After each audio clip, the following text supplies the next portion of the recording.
నాగార్జున సాగర్ మాజీ ఎమ్మెల్యే నోముల భగత్ గారిని మాట్లాడాల్సిన కొంచెం. ఈరోజు స్కాలర్షిప్ మరియు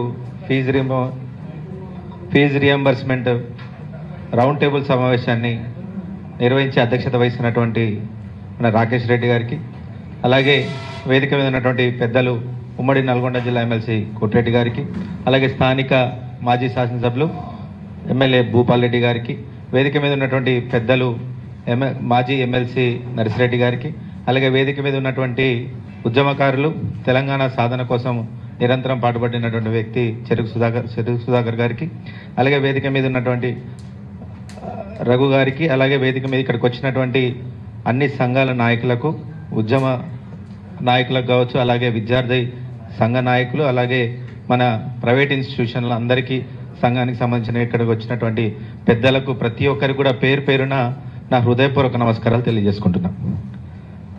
నిన్న కొద్దిగా ఆలస్యంగా రావడం జరిగింది, క్షమించాలి.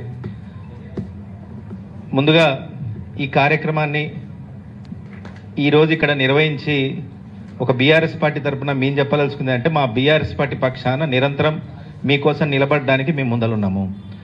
అదే మొదటి సంవత్సరం నుంచి చాలామంది ఒక రకంగా చెప్పాలంటే మేము ఏం మాట్లాడినా కానీ మమ్మల్ని తిరిగి ఎద్దేవా చేయడానికి సిద్ధంగా ఉన్నారు తప్ప వాళ్ళు చేసి చూపిస్తారని మాత్రం చెప్పట్లేదు.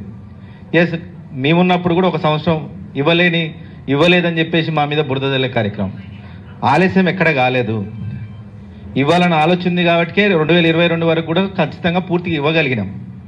దాని తర్వాత మనం తీసుకున్నటువంటి వేరే అదనంగా కొన్ని స్కీమ్లు రావడం వల్ల ఇది మళ్ళా ప్రభుత్వం మనమే వస్తాన ఆలోచనతోటి మళ్ళీ మనం రాగానే 23లో దాన్ని క్లియర్ చేస్తా అనుకున్నాం. అందుకని చెప్పేసి ఆ ఒక్క సంవత్సరం 2022 వరకు మనం ఇవ్వడం జరిగింది. దాన్ని తిరిగి ఈరోజు మీరు ఎందుకు ఇవ్వట్లేరు గడిచినటువంటి 5 సంవత్సరాల నుంచి అంటే, మీరు ఇవ్వలేదు కదా అని చెప్పేసి ఒకరో ఇద్దరు అడవులుగా మాట్లాడడం అనేది నిజంగా చాలా చూస్తుంటే ఎంత అనిపిస్తుంది అంటే, తెలంగాణ సాధించుకున్న తర్వాత ఈ తెలంగాణలో అత్యంత వెనకబడి ఉన్నది, కింది కులాలు బాగా ఇబ్బంది పడేది.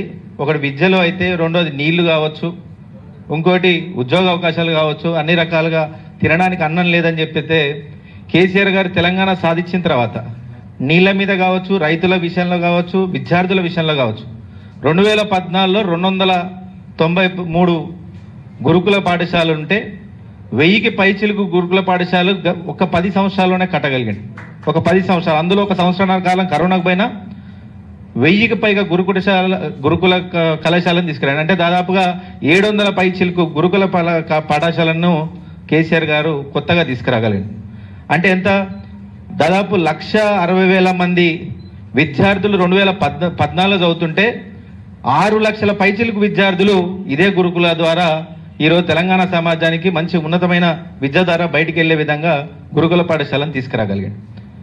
ఇట్లా ఆల్రెడీ అప్పటికే ఇందాక తమ్ముడు అన్నట్టు ఏదైతే వైఎస్ రాజశేఖర హయాంలో ప్రైవేట్ స్కూళ్ళల్లో బెస్ట్ అవైలబుల్ స్కీమ్ ద్వారా ఏదైతే విద్యార్థులను మనం దాంట్లో కూడా కొంతమందిని వాళ్ళ ద్వారా కూడా మనం సపోర్ట్ తీసుకొని మనం పేద విద్యార్థులకు మనం ఏదైతే అందిస్తామో దానివల్ల కూడా మనకు లాభం అవుతుంది అనుకొని ఈ స్కీమ్ తీసుకొచ్చిన దాన్ని కేసీఆర్ గారు కొనసాగించారు. ఎక్కడ కూడా దాన్ని ఆపలేదు.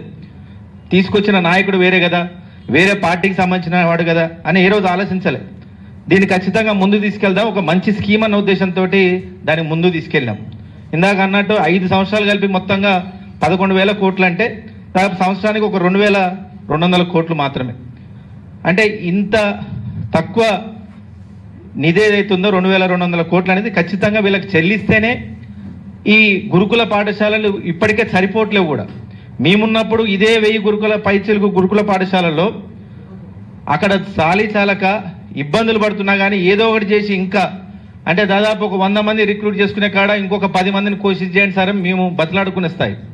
అట్లాంటిది బెస్ట్ అవైలబుల్ స్కీమ్ ద్వారా ప్రైవేటు విద్యా సంస్థలు ఏదైతే అందిస్తున్నారో ఈ రియంబర్స్మెంట్ ద్వారా వీళ్ళ కొంత చేతను అందిస్తే ఇదే పేద విద్యార్థులు వాళ్ళ ద్వారా కూడా బయటకు వస్తారని ఒక ఆలోచనని కేసీఆర్ గారు ముందు తీసుకెళ్లిన సంగతి మళ్ళొకసారి మీ అందరికి తెలియజేస్తున్నాం.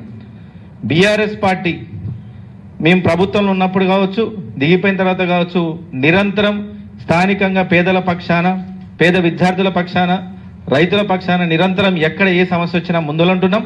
ఈరోజు ఇదే స్కూళ్ళ పక్షాన కూడా మేము ఖచ్చితంగా ముందలుంటాం.